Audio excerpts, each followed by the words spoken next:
ব্যাপার? এত চিন্তিত কেন? ইনকাম ট্যাক্সের অফিস থেকে নোটিশ পাঠিয়েছে। এখন কিভাবে যে কি করব কিছুই বুঝে উঠতে পারছি না। আমি আমার আয়ের হিসাবটা দেখাবো কি করে? এটা তো খুব সহজ, একটু চেষ্টা করলেই হবে। ইনকাম ট্যাক্সের বিষয়টা আমার কাছে খুব কঠিন মনে হয়।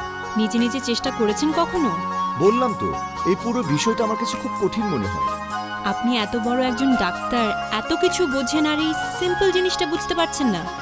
আচ্ছা, আমি বুঝিয়ে দিচ্ছি। আপনি আমাকে একটা জিনিস বলেন, আপনি দিনে কজন রোগী দেখেন? এই ধরো 50-60 জন, কিন্তু সবাইকে আর ভিজিট দেয়? কিছু থাকে গরিব রোগী, কিছু আত্মীয় স্বজন, বন্ধু বান্ধব। সব বাদ দিয়ে আমি ধরলাম 40 জন, ঠিক আছে? আর বছরে কদিন দেখেন? তাও ছুটি ছাটা বাদ দিয়ে ধরো 300 দিন। আর আপনার ভিজিট ফি হচ্ছে 800। সো আপনার রোগী দেখে বাৎসরিক আয় হচ্ছে 96 লক্ষ টাকা। এবার বলো তো, এই 96 লাখ টাকায় কত ট্যাক্স দিতে হবে? শুধু এখানে তো শেষ না, আরও আছে। আপনি অপারেশন করে একটা আয় করেন না, সেটারও হিসাব লাগবে। তাহলে যোগ করো আরো 20 লাখ টাকা। আরও যোগ করবেন আপনার রেফারেল ফি। সে কি কাণ্ড, ওটাও দেখাতে হবে?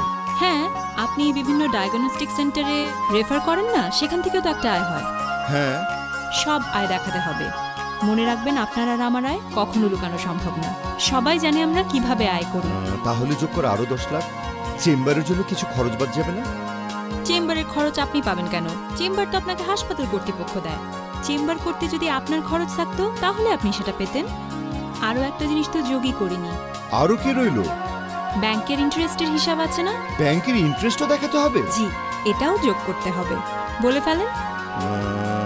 ব্যাংকের ইন্টারেস্ট আরো 10 লাখ। 10 লাখ, তাহলে আপনার বাৎসরিক আয়ের হিসাব দাঁড়াচ্ছে 1,36 লক্ষ টাকা। তার মানে পুরো 1,36 লাখের উপর আমাকে ট্যাক্স দিতে হবে?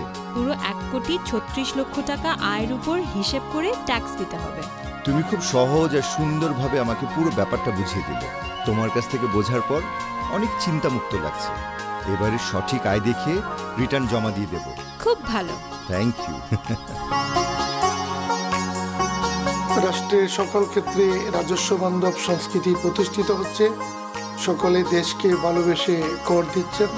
আপনিও দেশকে ভালোবেসে কর দেন, উন্নয়নের অংশীদার হন, নিরুদ্বেগ ও শান্তিতে থাকুন।